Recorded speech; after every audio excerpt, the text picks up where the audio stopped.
Hello guys, so morning GT Cars, Rafa ulit, ang inyong tigapaglingkod na panot. So ngayon, tayo ay aalis at may bibilin tayong sasakyan malapit lang dito sa garahe. Tinakbo na namin kasi tawag dito, ano ba ngayon, Tuesday? Tuesday wala masyadong tao sa shop pag Tuesday kasi ang nagdadala ng mga kotse nila tuwing Friday, ganyan, Friday, Saturday, ganyan. So maaga pa naman, ano oras siya? Hindi pa lumandar yung relas ko. 11 na? Maging 11. Panghali na pala. So again, ito yung attire ko, buy and sell attire. Meron akong pouch bag, nakaitim ako, tapos naka-crocs ako na sandals.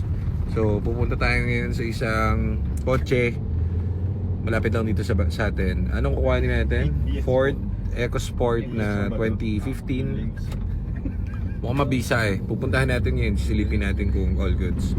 Tingnan natin lahat ng gamit natin. So tingnan natin kung very good tong kotse. Okay, so tara. Location. So parang ano lang, 5 minutes away lang. So ayan si Sir, yung nag-inquire sa amin, nakasalubong namin. Susunduin niyo yung anak niya. Shoutout sa maganda niyang baby at mukhang manika. So ayan si Sir, yung Peter. Si Sir Peter. Ay, hindi pala siya Peter. Sorry guys. Sir Eric pala. Oo. So ayan, sumakay na si Sir Eric dun sa charcoal na EcoSport. So ngayon, sundan natin si Sir Eric at check natin tong kotse niya. Pero kung titignan nyo, kita nyo naman walang ka-problem. Kaso gusto ko yung gamit niya araw-araw. Gusto ko yung kulay eh. Sabi ko, ang plano ko kasi guys, meron ako tong service ng EcoSport, papipinturahan ko.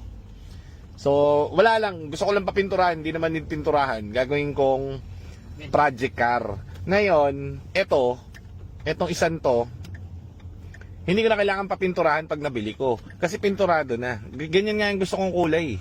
So parang bigay siya ni Lord. Oh. Ngayon, ang mangyari, ito ang sisetapan ko ng mga anik-anik ko dun. May mga magsa ko dun, mga bagong VLAN na headlight. Isasalpa ko ngayon lahat dito. So, nakatipid ako ngayon ng pintura! Ayun. Hindi rap yan, original paint yan eh. Ano yan, pintura, hindi original paint, ibig sabihin pininturahan niya. Mararamdaman natin mamaya. Mararamdaman natin pag hinipo mo yan. Pero pag rap yan, pati yung irarap, yung likod na gulong, palokohan. So ano yan, pintura yan, chameleon paint yan. Naku po! Punong-puno ng nakamags! Anong ibig sabihin nito? Si Sir ay isang kauri nating bayan siya. Hindi naman. Tignan natin. Ang daming puro aporming kotse dito. Atay tayo. So, yan. Mistop na dun si Sir. Saan daw tayo? Dito lang daw tayo. Hindi, narangan yata yung bahay. Pero dito yung place nila. Okay. So, solid. May taxi kasi. Legit si Sir. Legit. Legitimacy. Accuracy. 1,000%. Tignan natin. Uy, sarap. Lansones, oh. Ubas. Hello, sir. Ano ba? Rap pala to. So, rap nga.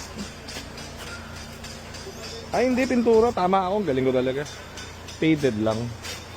Pero ang hirap habulin ng niyan, ng paint. So, ganun ang diskarte. Ano, Mark? Tama nga ako. Paint nga. So, okay. Naka-check engine. Naka-shaft sensor nga pala to, no? Okay. Sabi ko sa'yo eh.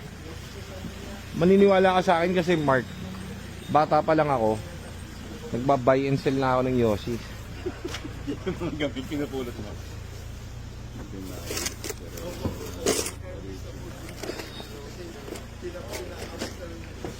Okay, so told you, hindi siya rap. Ngayon, ang problem kasi sa mga ganitong paint, mahirap to habulin na nagpipintura. Paano mo nga naman pipinturahan yung chameleon? Maganda pangarap na lang. Mas magandang harap na lang.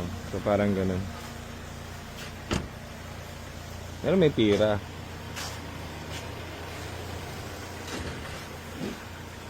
Relation. So naka-advance yung timing nito, guys. Tapos ano pa?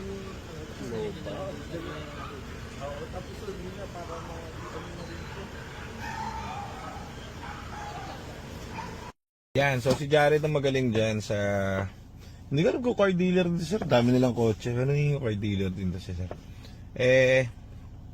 Sila na lang usap ni Jad. Okay naman, everything goods. And may onting errors, naka-overtiming yung kotse. Pero okay naman, as per, tinawag ko na rin doon sa mechanic natin. Over-advance yung timing nito. Tapos, napagod ako. Yun lang.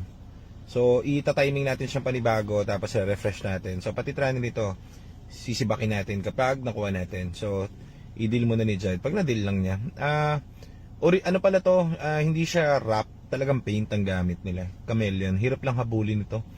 Pero siguro buffing na lang talaga magagawa dito. Kasi napakahirap habulin yan, guys.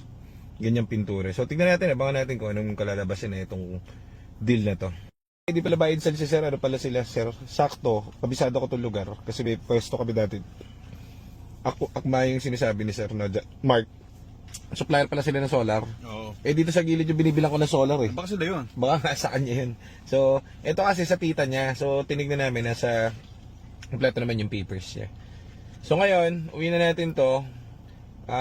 Okay naman tong unit. Maganda naman. May magkakagusto rito sa kulay. So, yun lang. Abangan nyo to sa shop. Uwi na natin. Bayaran natin.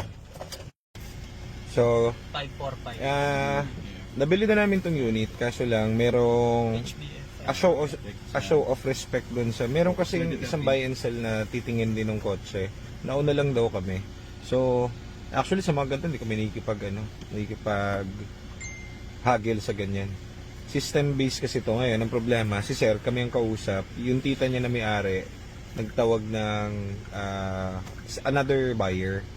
So, hinayaan lang muna namin siya i-check yung kotse niya. Pero binabayaran na namin ni Jed. So anyways, good deal. Let's go. Bye-bye. Sakto, board kami. Uwi na namin to. Sakto, may Raptor si sir. May problem yung Raptor niya. Every 2 seconds pag nagbukas, namamatay. So, ano natin? Ano sir, tawag dito? Sabi nung mechanic namin, scan daw namin para malaman niya yung code. Para if ever. Ay, sorry sir. Pasensya. No problem sir. So,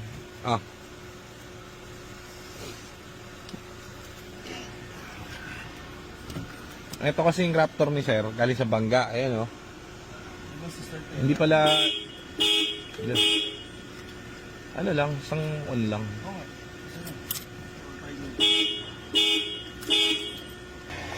Basta masipat ng mekaniko namin yan, lalaanan lang namin ng slot kasi puno ngayon dun eh.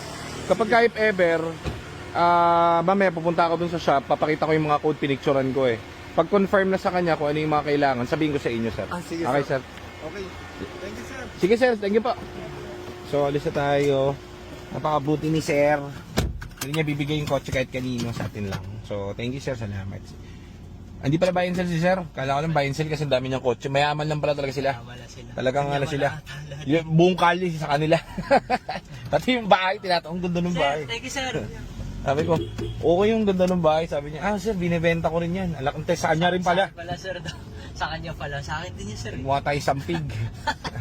So thank you sir, salamat. Uwi na natin itong export.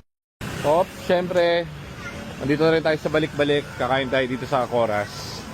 Favorite ko ang Nixie Logan. Yan. Ito ako lagi kumakain. Ay, hindi na pala Coras to. Cashes to pala. Cashes. Ito yung Nixie Logan. Na natin itong nabili natin kasi wala tayong parking dun sa garahe.